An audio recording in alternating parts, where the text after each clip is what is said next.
Olá, bom dia. Sou Vitor Aires, sou aluno do curso de Direito do IESB. Vou falar sobre um artigo do Código de Processo Civil. Vou ler ele aqui e falar um pouco sobre ele.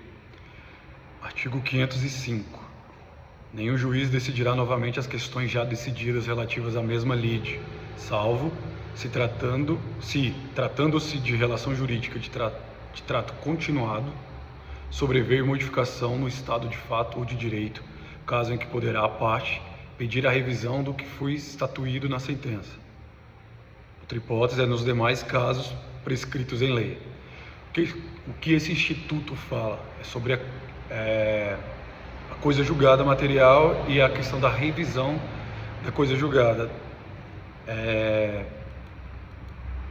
A gente tem esse preceito não só no Código de Processo Civil, mas já na Constituição, que versa sobre a questão da estabilidade do nosso sistema jurídico, porque senão vai ficar sempre tendo várias e várias revisões do que aquilo que já foi decidido. Então, as questões já decididas, elas não têm que ficar voltando a ser decididas novamente.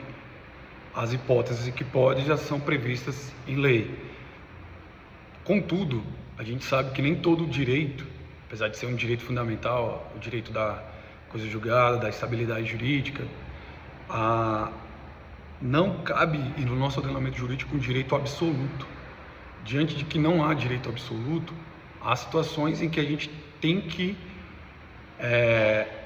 há o confronto entre um direito e outro, e isso permite uma certa relativização desse direito para que não ocorra situações aberrantes.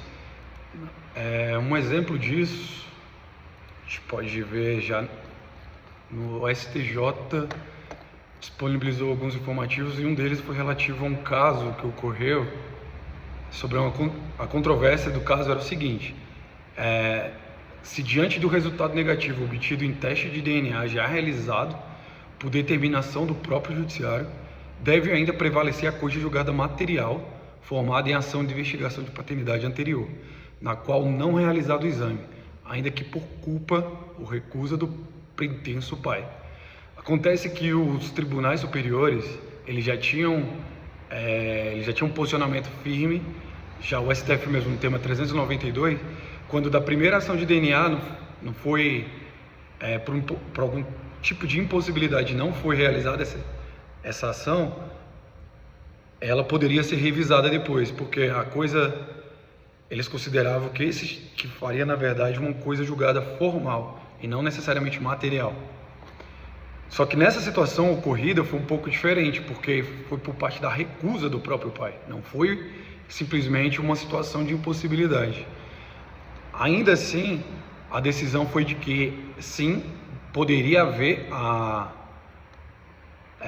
desconstituição dessa coisa, até então coisa julgada, pelo seguinte fato, como foi posto pelo STJ. Na esteira da jurisprudência hoje consolidada nos tribunais superiores, tratando-se de ação de Estado, na qual o dogma da coisa julgada deve ser aplicado com prudência, sob pena de se subverter a realidade, não se pode justificar a adoção da res iudica a pretexto de se garantir a segurança jurídica, quando isso possa criar uma situação aberrante entre o mundo fático, científico e o mundo jurídico. Assim, o que isso quer dizer no fim das contas?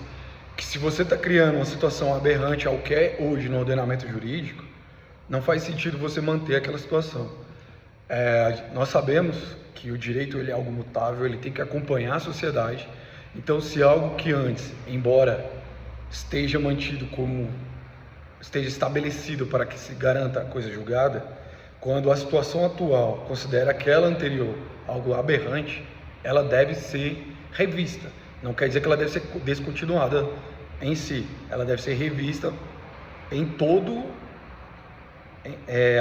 com toda a sua análise, não só simplesmente cancelada ou anulada.